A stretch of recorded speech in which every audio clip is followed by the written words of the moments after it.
एक अंधेरी रात में मंदिर की सीढ़ी पर मंदिर में लगे लाइट की रोशनी में एक 14 साल का लड़का पढ़ाई करते दिखा। ठंडी के दिन थे, वो ठंड से कांप रहा था, लेकिन पढ़ाई में खोया हुआ था। हफ्ते में 3 दिन मैं उस रास्ते से होकर गुजरता था। दिन में कभी वो नज़र नहीं आता। मुझे काफ़ी जिज्ञासा होती थी उसके बारे में जानने की।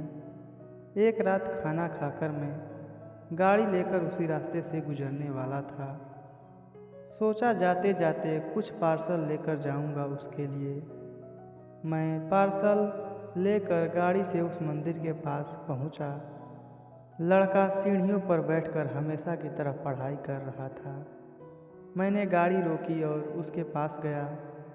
मेरी तरफ जब उसने देखा तो वो मुस्कुरा दिया, जैसे वो मुझे पहले से जानता हो।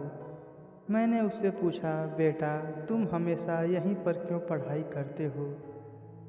सर, मेरे घर में बिजली नहीं आती है, मेरी माँ बीमार रहती है और तेल डालकर दिया जलाने लायक मेरी परिस्थिति नहीं है, बस इसलिए मैं यहाँ आकर पढ़ता हूँ। तुम मुझे देखकर मुस्कुराए क्यों?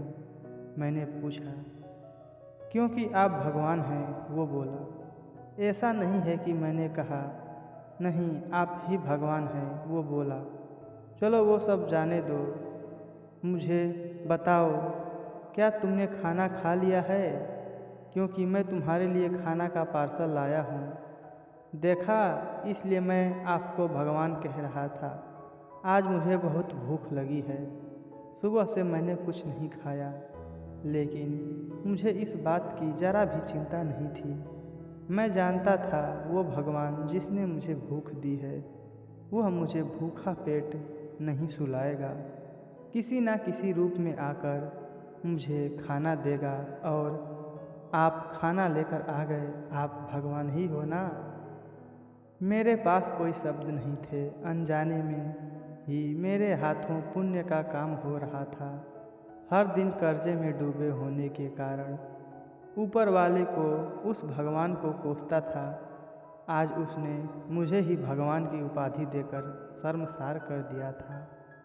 आधा खाना खाकर उसने आधा बचा लिया और मुझसे बोला कि सर, आप 5 मिनट यहीं ठहरिए, मैं यह खाना मेरी माँ को देकर आता हूँ।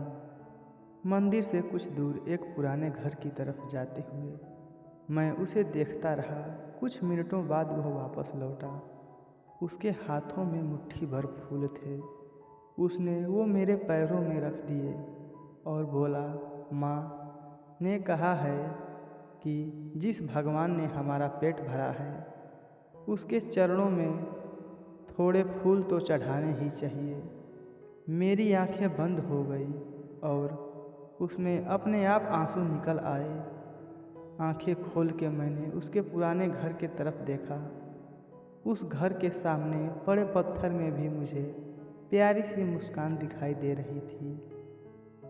उस लड़के की आंखों में साक्षात भगवान दिखाई दे रहा था। दोस्तों, कहते हैं कि भगवान सबकी मदद करते हैं, बस खुद सामने नहीं आते। किसी न किसी के जरिए हम तक मदद पहुंचा देते हैं। बस ज़रूरत है तो उन पर विश्वास करने की। यह कहानी अब समाप्त होती है। यह कहानी आपको कैसी लगी हमें कमेंट बॉक्स में ज़रूर बताएं। धन्यवाद दोस्तों।